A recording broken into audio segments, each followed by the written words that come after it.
My name is Bruce Baer, Dean, UW College of Forest Resources.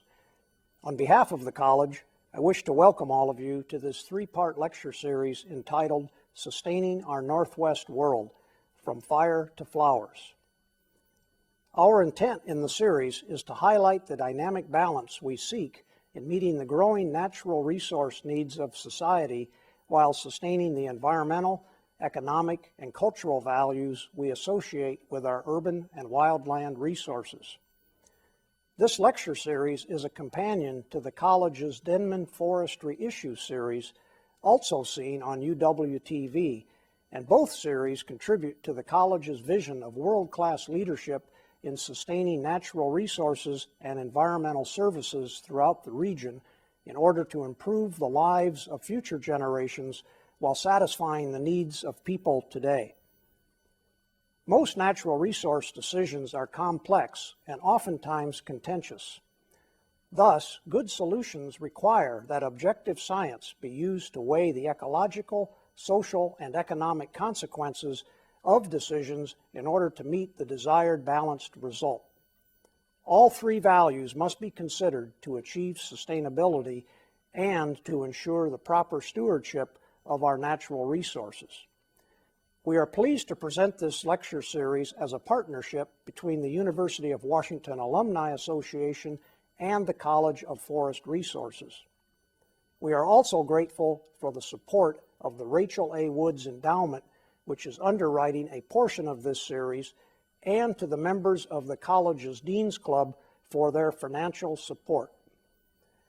I encourage you to contact the college at www.cfr.washington.edu to explore the broad nature of natural resources and to learn how our college plans to educate the next generation of natural resource scientists and leaders while creating and leveraging new technology to sustain the social, ecological, and economic values of our Northwest world. Today, we are fortunate to hear from an internationally known plantsman and horticultural leader, Mr. Dan Hinkley. Dan is an alumnus of our college and a co-founder of the Heronswood Nursery, and is an active supporter of our college. Dan has just returned from a trip to Chile and will share interesting aspects of his views regarding the most appropriate ways to design gardens and to make the proper plant selection to promote form and textural contrast. Garden design plays an important role in sustaining the social enjoyment of our urban spaces, and plant selection promotes ecological sustainability. Together, both lead to an improved quality of life for our urban citizens. The college's Center for Urban Horticulture, where Dan studied, is a leader in horticultural science that explores each of these areas. At the center, our faculty, students, and staff look at Northwest sustainability issues involving urban forestry and environmental horticulture. These scientific issues include tree and woody plant research, invasive species control, rare plant conservation, ecological restoration, and stormwater biofiltration methods, as well as public garden design and plant collection management. Dan's lecture and the work of the center highlight the diverse and dynamic balance the College of Forest Resources seeks through scientific research and community outreach in order to sustain the ecological, social, and economic values for future generations. The title of Dan's lecture is Exclamation, Accentuation, Punctuation: The Importance of Form and Textural Contrast in Garden Design and Plant Selection.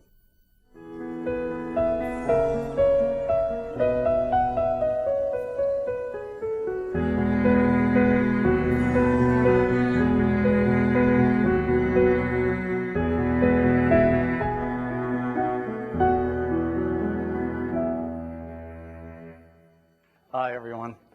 It's nice to be here. My talk really tonight is about how my garden has evolved, and not just as my garden has evolved, but how I have evolved as a gardener.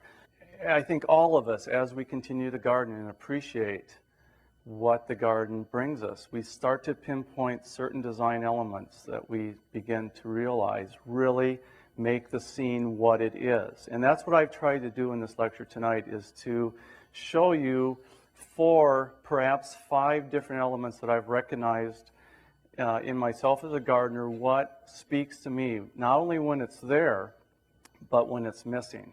And from that introduction, I'll jump right into the slides. There we go. There's my first border at Heronswood when I started in the garden. In 1987, my partner and I started Heronswood, and this was the perennial borders that we put together 3 years later. And I took this picture, being very proud of that scene. I remember walking up and down this border with my first cup of coffee every morning, practicing my English accent, because I thought it was so brilliant. I mean, it's one of the things about taking pictures and how important it is to take pictures, because it's a hallmark of where you have been and hopefully will never return again as a gardener. And I think to myself now, looking at this, really, what was I thinking? Because there's no contrast at all in foliage. Everything is exactly the same, and everything's the same height, and it really is just ugly, is what it comes down to. But in just a few years, things had changed in that area. And of course, all gardens do change, as they should. And this one picture, I think, illustrates a number of the things that I have learned in my garden over the years. And I tried to put those in the title of this talk: accentuation, exclamation, punctuation. And really what I was talking about there was looking at height differential of your plantings, exclamation, looking at plants that stand above the others, looking at accentuation in the size of the foliage that you put into your garden, and trying to position those plants that have small leaves next to those plants that have large leaves. Looking for repetition of color and texture, so we end up with a scene that coheres together more through that repetition. And also looking for punctuation, and looking for colors that you're not necessarily expecting to make the scene a little bit more exciting. And those, in many aspects, are illustrated in this border as it has changed over the years. The repetition coming, as you can see, along the border from that purple foliage of Euphorbia dulcis chameleon. Incidentally, that's a plant that we found we no longer have to send by UPS. We simply give it your name and address, and it grows directly to you. So we're not selling that anymore. But so we'll go through, and I'll talk about these lessons that I have learned by illustrating them through the slides as we progress. And we'll start with what I call accentuation, looking for boldness of leaf. And more times than not, it's been from my opportunities to look at plants in the wild that I have garnered these lessons. This was a scene above Juneau, Alaska 2 years ago. Robert and I went up to Juneau, and we hiked on Mount Roberts, just above the town. And it was absolutely stunningly beautiful that day. And I took this picture because there was no color in it but green. Of course, green's a color, but the fact of the matter is that all of those textures work so well together that you don't necessarily need color at all. There's Streptopus in there, Streptopus roseus. There's Veratrum, those pleated leaves of Veratrum. There's Tolmia, and there's ferns. But really what's bringing that entire scene together is that large leaf on the upper left-hand corner, which is Devil's Club, Oplopanix horridum. And as time has gone on, I found that if there's any one part of my garden that I'm disappointed with, it's the addition of one large-leafed, bold textured plant that really brings that particular scene together.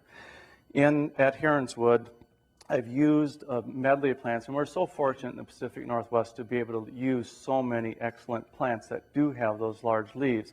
We are spoiled. There's no question that we can grow more plants here in our neck of the woods than anywhere else. And this is a northwest native. Many of you are familiar with this plant. I think it's exceptional. Darmera peltata. It's from the Siskiyous, Northern California. Clumping, not running, those large rounded leaves. This is not to be confused with Petacetes japonica, which you can actually clock in your garden at 5 miles per hour, and this stays put. It's absolutely extraordinary. That's in our woodland garden. Now this is it in full sun, so it's very adaptable in regards to its cultural needs. And what I've tried to do here, this lecture really was birthed at a seminar that I gave at Heronswood, when I tried to ask everyone to disregard a certain element in the photo to see what difference it made. And it was looking out to everyone with their thumb in front of them like this that made me rethink my approach. And so I had some of the slides digitally altered to have the elements taken out. And this is a slide of what we call a rock garden. It's not necessarily a rock garden at all, but I plunked this large-leafed plant in the middle of it with bamboo in the behind, and you can see in the foreground a lot of small, very diminutive, finely textured plants, Chamaecyparis, and there's Millenias, and there's Dianthus, and some dwarf cryptomerias and cotoneasters. But what if we take that Darmera out? And that's that same scene. So you can see the drama of that large leaf is, I think, greatly missed in this particular scene without it there. This is actually going to be much like going to the eye doctor. Do you like A or B? B or A? Well, they look exactly the same to me.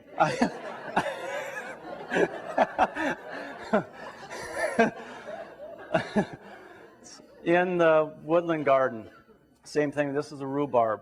This is Rheum palmatum. It's a fantastic plant. It's from Tibet, and this is the white-flowered form. Many of you are familiar with Rheum palmatum atropurpureum, which is that glorious red foliage form. But we find actually the standard species of white flowers, the leaves become even more enormous. And it's quite lovely in this dappled shaded situation because the leaves become even larger and a nice lobed edge. In the background is our pump house. The downside of being partnered with an architect is that you don't end up with a pump house. You end up with the temple of water and light. Copper clad.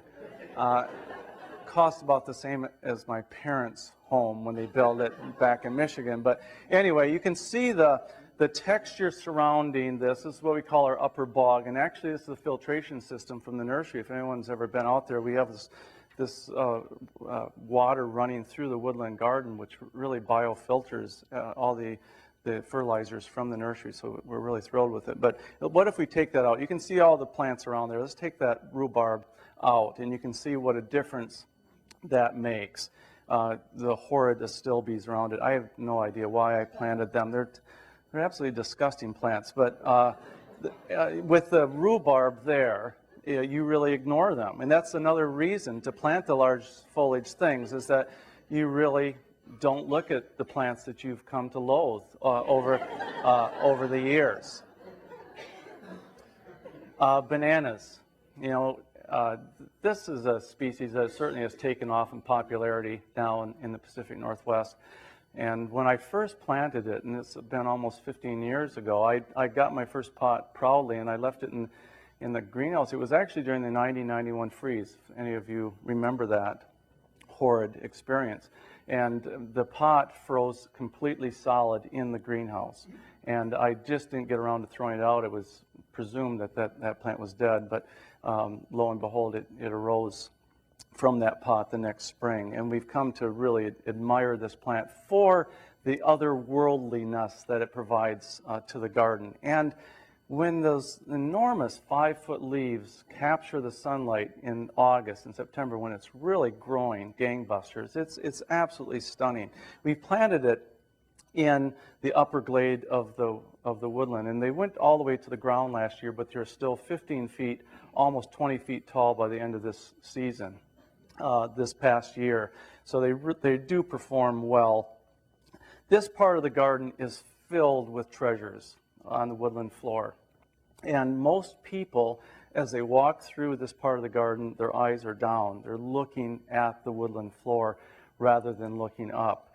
And so to have one large foliage plant like this, Musa Bajju, if I didn't say the name already, it does bring your eyes up and to appreciate the second story, at least, of the woodland garden. If we take that out, you can see that it's just really sort of an ugly woodlot in Western Washington. But with it there, it really fills that space and does a great job at it, I'll say. We actually do produce bananas on a regular basis, high fiber, but we do get them. This is a part of the woodland, excuse me, this is not the woodland, this is in the arborbeds in full sun. And this is the after picture, after I've had the main element taken out. So we're back in full sun again, and I'm going to return to yet another rhubarb. You'll soon learn that I'm enamored by the genus Rheum. In this particular part of the garden, I have the golden hemlock, that's Tsuga candidensis golden splendor, and the miscanthus is a variegated miscanthus, Miscanthus sinensis cosmopolitan. And the two together, I think, work well texturally. But what if we put one large foliage thing in the middle? That's a rhubarb called Rheum australe. It doesn't come out of the ground until the 1st of June. So generally you think that it's a goner every year before it comes out. It doesn't have particularly beautiful flowers, but the foliage is absolutely drop dead, I think. And the three together, there's some other things going on there. There's some geraniums, etc., at the base and asters. But that one large foliaged anchor right in the middle really brings that scene together for me every year, at least for me. It works. And there's countless numbers of plants that do the same thing. Hostas. I'm not a hosta sort of guy. I never have been. Self-sowers. I've learned so much about self-sowers in the garden. Sarah Reichert, who's my mentor in bioinvasives here at the Center for Urban Horticulture, certainly has taught me a lot about them as well, and has helped me realize that there are some potentials certainly for self-sowing plants. But at the same time, if they're polite self-sowers, as many are, they can teach you a tremendous amount about where they want to be, and also at the same time teach you about composition in the garden. I would never have thought of putting Nicotiana sylvestris here. In fact, I didn't. It came on its own accord, and it must have come in as a stowaway on one of the pots that I put in here. And for the last 15 years, it's politely put itself back in where it wants to be in this particular part of the garden. There's a lot of nice things going on in here as far as color-wise, for my own taste, not necessarily for yours. There's salvias, and there's phlox in there, and there's asters as well, late season asters. But the large foliage of the Nicotiana, the fragrance that they provide when they blossom, really do a wonderful thing. And it's always a little bit different. There it is, that same scene with the Nicotianas taken out. But with them there, it really adds that dash of excitement and boldness that I think is so incredibly important. So boldness of leaf. If there's one thing that I would have you take away tonight, the lessons that I've learned, the mistakes that I've made, it's that one element of large leaf next to small leaf. And you could do the same thing that I did with your own garden, taking pictures and then paying huge amounts of money to have them taken out digitally, or just believe me, and which is it's a lot cheaper. Second is the height differential, which I call exclamation, for lack of a better word to describe it. And if any of you who have done floral arrangements or attempted floral arrangements or even compositions in containers, you know exactly the same thing. That if you have everything at the same height in any manner, whether it is living or inorganic, you lose the interest, the line of the gathering of plants. And that is a design principle, certainly in regards to floral design, but it is certainly a principle that we should follow in the garden as well in landscape design. And there's tremendous numbers of ways that you can add that second and third layer to your garden to bring the eye up. And there's a tremendous amount of work that you can put into it as well. This is a friend of mine in Berkeley, California, Marcia Donohue's absolutely sensational garden. And she's not only, she does this on a yearly basis. She trims these are Italian cypress, Cupressus sempervirens, and she gets and does this 3 times a year. And they're now 40 feet tall, and she accentuates it even further by putting her partner's metal cutouts at the top, Mark Bowinkle's cutouts. So, I mean, that is commitment, absolutely extraordinary commitment. And the Japanese have done it for years as well, protecting their cycads, Cycas revolta, which is not necessarily hardy. So to protect them during the wintertime, they spend weeks creating these elaborate sheathings of straw so that they can appreciate during the wintertime and then appreciate the cycas in the summer as well. I tried this one year. My ideas are always good, but my follow-through, not good, not good. So, you know, you can prune, though. Shearing is easier.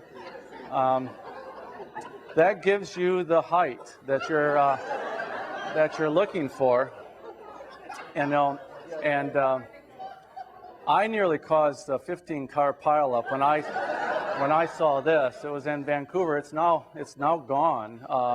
But I truly was expecting to see a sign that said Vancouver Family Planning Clinic outside, but it was not there. But there are ways, there are ways that we can do it without a lot of work or agony, because there are so many good plants that provide that vertical line and that narrowness of habit. Absolutely fantastic. And this is Berberis Thunbergii Hellman's pillar, which is relatively new on the scene. This is a young plant of it in the garden, but even as a young plant, it's now 6 feet tall, but no wider than 8 inches. And even as a young plant, this is a 2-foot plant, it is providing that very clean line between the sedum at the base and the monarda at the top. And I think a very important part of that triad. There it is, the same scene without it. And the colors and the shapes of the sedum and the monarda, they work okay, but just that one straight line of the purple foliage does a great job. And it's gotten better as well as time has gone on. I was in the garden of Marilyn Abbott's in Australia, of all places, and I came upon this scene, and I thought what she did is brilliant, and I have plagiarized it as well in my own garden, because she just did this random planting of Ilex crenata pyramidalis through her light woodland. And those plants at the base are ones that we're all familiar with. There's anemone hybrida in there, the fall blossoming anemone, and there's iris, there's echiums, there's hellebores. But all of those, even though the textures are nice and they relate well to one another, the lower part of that planting, it's that rise of the holly in a very random pattern going through this that really creates the interest, and your eyes follow it, and it provides the depth to the planting that I find so amazing. Now, I didn't have to have this one digitally removed because Marilyn wasn't gone that day, so I just chopped them down and I put them behind the tree to retake the photograph. Just fooling. There it is, with and without. And I just really feel like that height differential makes a tremendous amount of difference in that particular place. We've done a few things in this regard also at Heronswood, using those narrow forms, those narrow silhouettes, to achieve a certain effect. This is in the back of the house, the south side of the house at Heronswood. We've planted a very narrow form of the Irish yew, Taxus baccata beanpole. It's rising out of a square of Ophiopogon planoscapus nigrescens, the black lily turf. And that was in the same exact shape and size as the fountain that we also placed. This was designed by my partner, Robert. Now keep in mind that two very narrow forms like this create an axis that draws your eye down through. And so you're going to have to forgive the fact that there's absolutely nothing to draw your eye to beyond the axis. It was originally thought that we would add onto the house, and so we designed this part of the garden before we did the house and just never got around to it. But one thing that we did find over time, and I took, there it is, you can see the taxus there in the background, replicating the jet of water in the foreground from the arbor looking towards the house, and then with it gone. And the one thing that I discovered in the process of planting this is that it does draw your eye up to the world's ugliest chimney on the house. I never noticed really how bad it was until I did that. And see, here you hardly notice the chimney at all.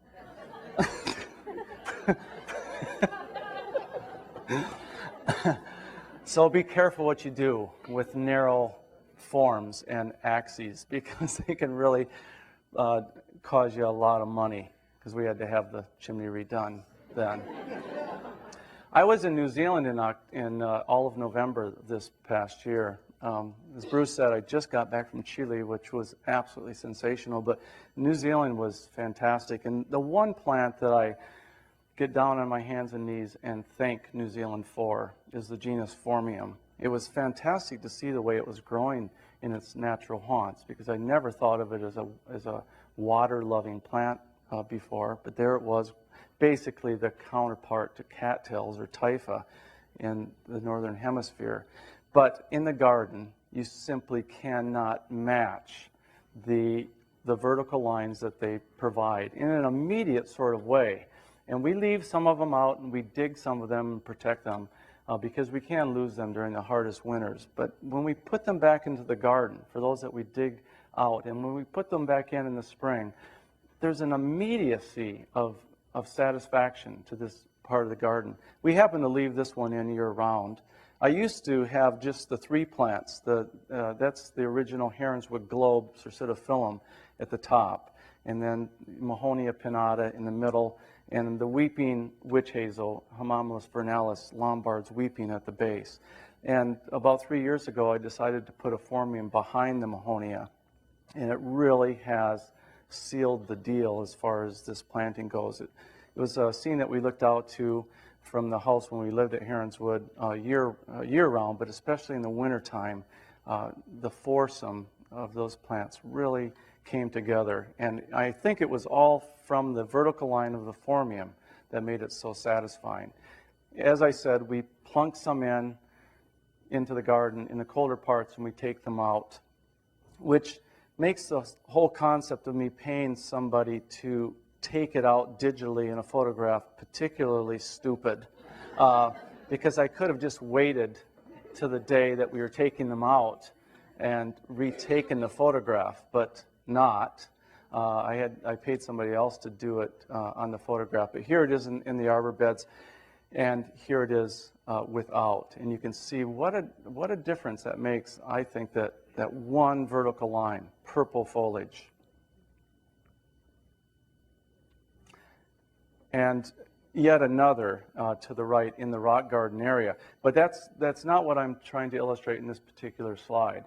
What I'm talking about is the plant to your upper left, in front of the rose. The rose is Eddie's Jewel, and that weeping conifer, that's Larix camphori pendula. We don't necessarily have to have a plant that's narrow or even jagged, as long as it's planted independently from all the other plants in the area. If it's allowed to rise up above the flatness of the surrounding part of the garden, then it serves its purpose well. And that particular plant is one that I've just come to appreciate so much for doing just that. It holds its own against all other things that are going in the garden, and it provides seasonality at the same time. Great color in spring as it emerges in its foliage, and then you have the fantastic autumn tones of butterscotch yellow in the fall, and then in the wintertime, that cousin it sort of presence of deep red twigs and always changing as well. So I appreciate that on many, many different levels, but in particular the fact that it rises above all other plants in this area and provides that exclamation that we're looking for. And certainly there are many other plants that we can employ to create this great uplift of the eye. This is a shot that I took 2 years ago when in Nepal. I used our cook for scale, Cardiocrinum giganteum. It's the largest I've ever seen. He's 3 feet tall, so it gives you an idea of how tall that stem is. No, really, he was 5 feet. And there it is in flower. 7 years, of course, to blossom. Cardiocrinum giganteum, the giant Himalayan lily. Can you imagine what it must have been like to have come across that in the wild for the first time and not knowing that it existed? It's thrilling enough to see it when you're expecting it and that you know, but to have been amongst those first Western explorers to have come across this, it must have been so thrilling. They're fantastic in the Pacific Northwest, but really what is not.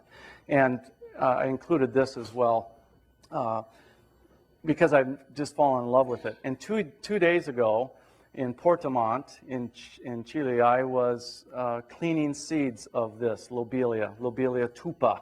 And if any of you have had the pleasure of cutting this down in the fall or have been in the wild and collected seeds of it, you can appreciate the misery that I've gone through. There's a fine dust or a felt on the foliage of lobelia tupa that is actually quite serious for those of you who suffer from asthma, but even if you don't, it really is quite annoying on the lungs, and I'm still coughing from it just from doing that, from seed cleaning. But in the Northwest, this blossoms for us for almost 6 months. It goes all the way up to middle part of November and starts blooming in June, and the hummingbirds love it. Our hummingbirds are always around it, and we just have fallen in love with the plant.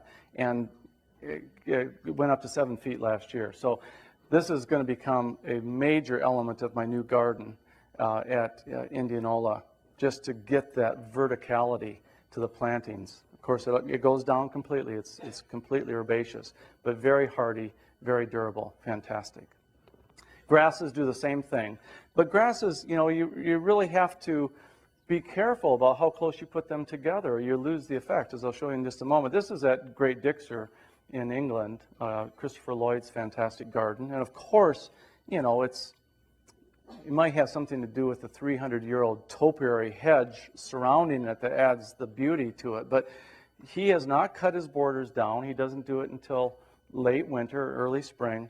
He leaves everything up, and those shafts of bleached stems of Calamagrostis, Acutiflora strictus, they're all winter long, separated with great distance from one to another, rising above like silver smoke. I think it's absolutely fantastic, and the grasses simply do that. Now, I've done grasses in my new garden in full sun, and this is Mollinia cerulea, by the way, Strahlenqual, which is fantastic, but the mistake that I've made, and I seem to be making it over and over again, is that I've planted my grasses too closely together, thinking that I was planting in these great, wonderful swaths. But if there's 15 plants there, but you don't get the effect of them rising above when they're planted all together. And I've done this over and over again. I planted 5 Cordaderia, Celoana, Pumila all together, and they were really quite beautiful, and they bloomed this past fall. But you don't get the sense of them erupting randomly through the landscape. And so I've already split that up,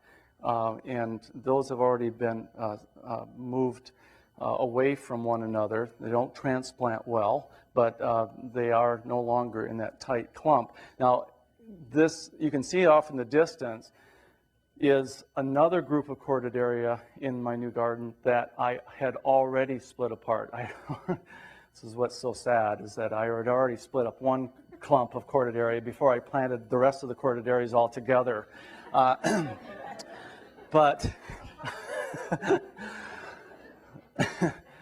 and I teach horticulture, but I had split those up, and there they are blossoming. This is Cordidaria tubivora. It blooms in June. It's so sensational. It doesn't self-sow. It seems to be completely sterile here in the Northwest, but allowing you to look through the individual plants to get that sense of rise from each one really makes a huge amount of difference. And it doesn't have to be plants either. It can be something completely inorganic, and again, this is quite a window into the depths of my intelligence, because I took this picture and then I paid to have someone take the jet out, where I could have just turned the pump off. There it is, on, $500 later, off. That was good. The third element that I wanted to talk about tonight is what I call punctuation, or looking for that punch that you're not necessarily expecting, that punch of color, and what it does to the garden, how it commands a particular scene if you're not expecting it. Of course, this is along the Columbia in Wenatchee, the good old cottonwood, which is a fantastic autumn day. But here, back at Heronswood, this is a case in point. This is another plant that is at our wonderful, beloved Arboretum. It's where I first got to know it, a Quercus robert concordia. Incidentally, I fly United, and I fly a lot, and our flight path is right over the Arboretum. And so I've learned to do a plant identification. I'm always looking out the window as we go over the Arboretum to see how things are doing.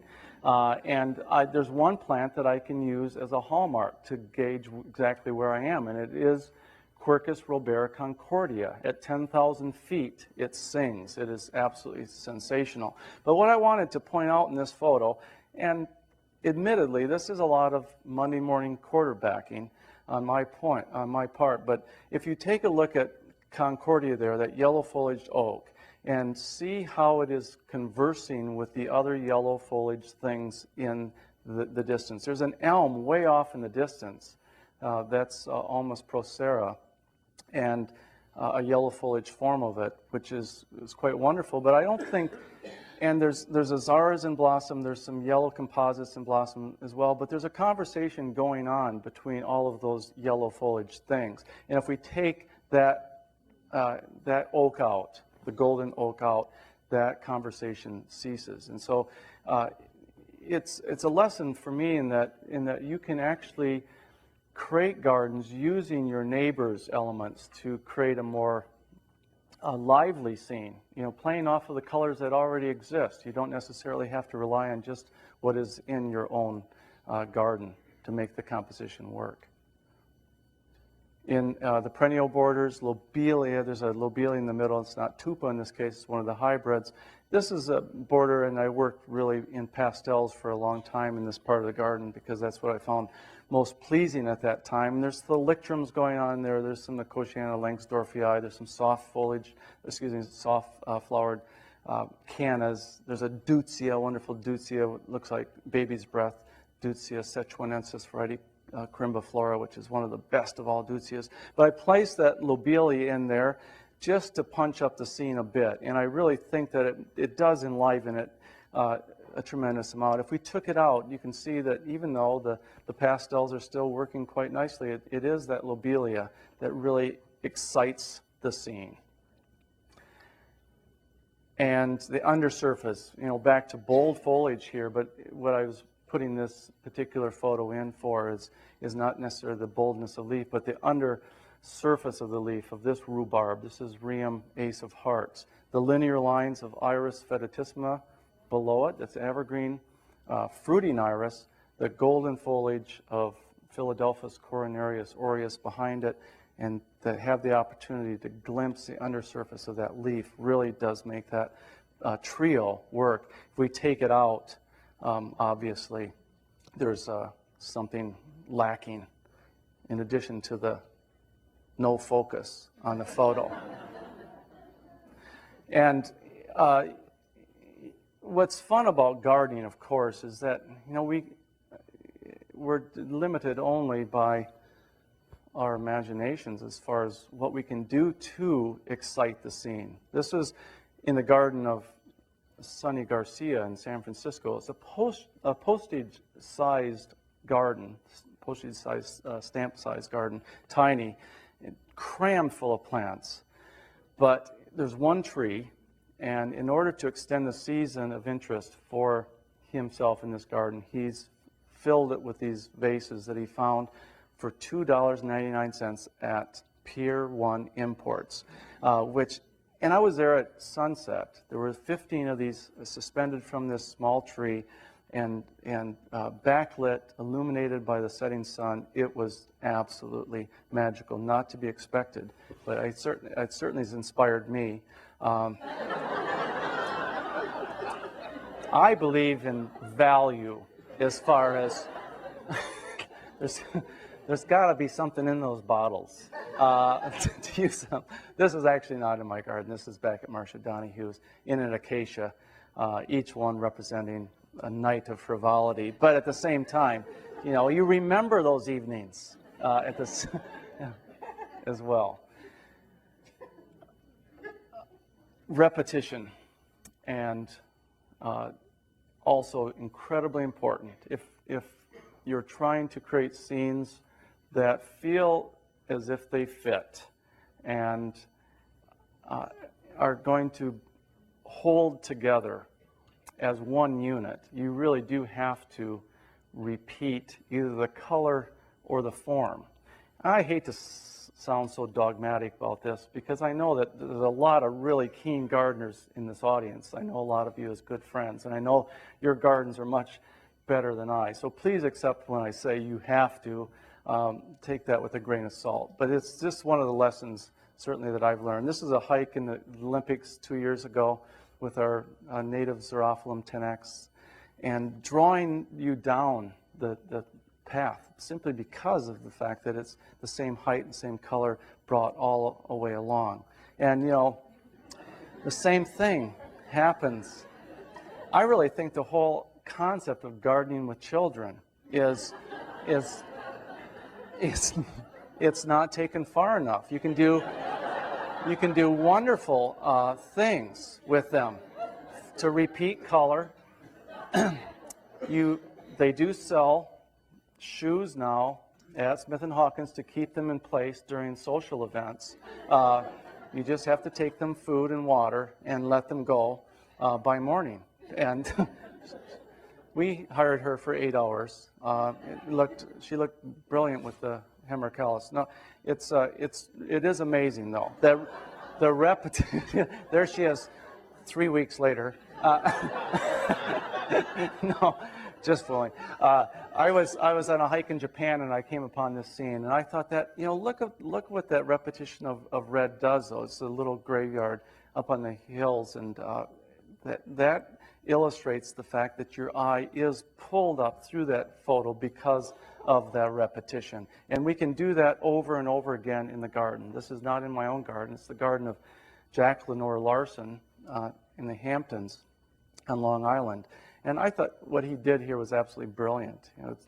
There is the same form as the willows that he has on his property there. He's used these cedar logs. He's painted them red. It's a false perspective, so it's narrower at the end than it is at the beginning, and it pulls your eye down to the jar in the distance. Very, very brilliantly put together. And it doesn't have to be the same color, nor does it have to be the same plant, but it can It can be the same, or it can simply echo what you're trying to accomplish.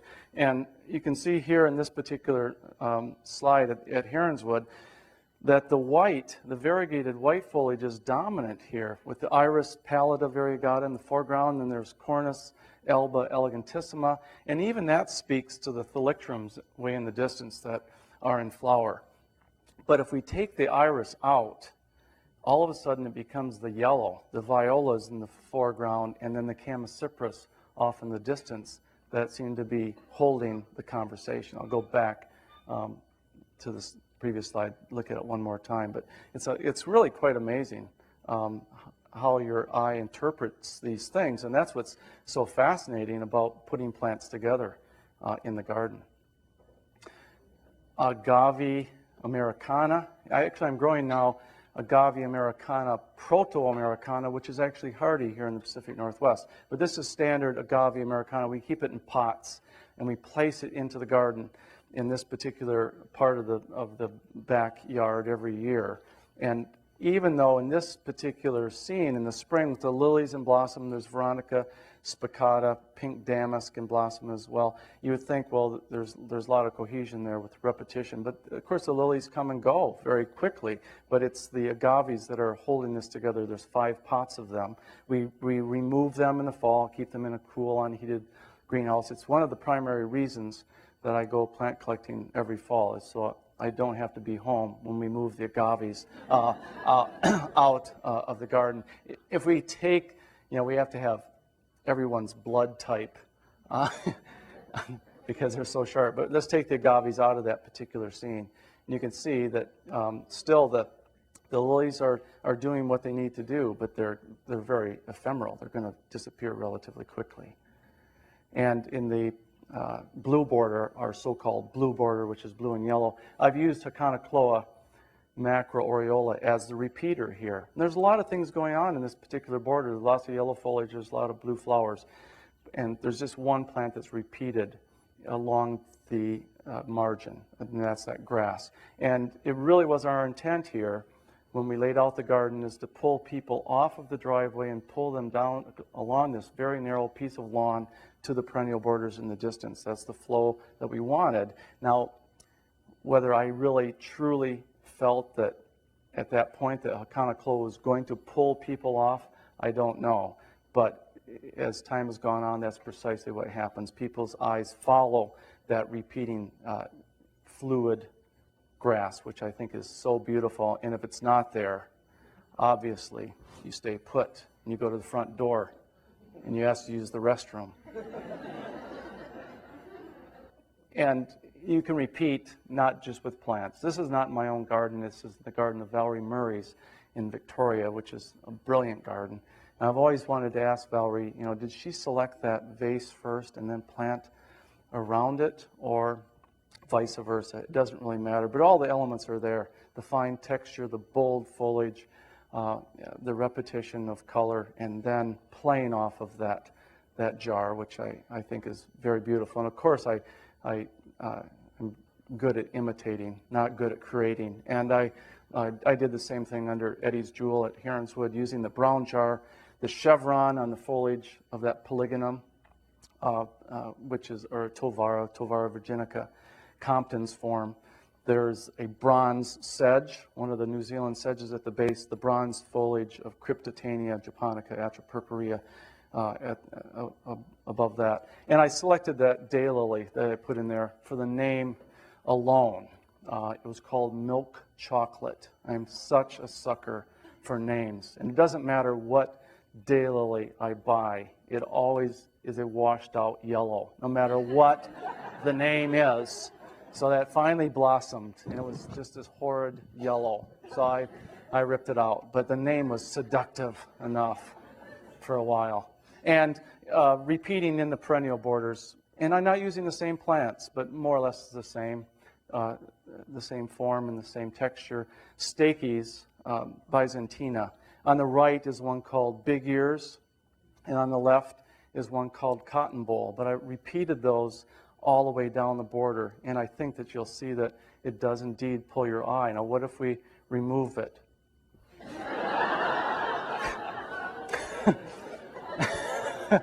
See, all you have to do is wait for a few months, and it does it for you. The repeating element is still there. It's just a bit slimy. It does draw your eye down enough to where you want to just simply leave. Isn't it amazing? It's been a trip, you know, gardening and thinking about gardening at the same time. But as I've said a million times before, the best part of it all is having gotten to know so many great people in the process and to see the excitement that you have in your eye that I share. And for that, I thank you all very much.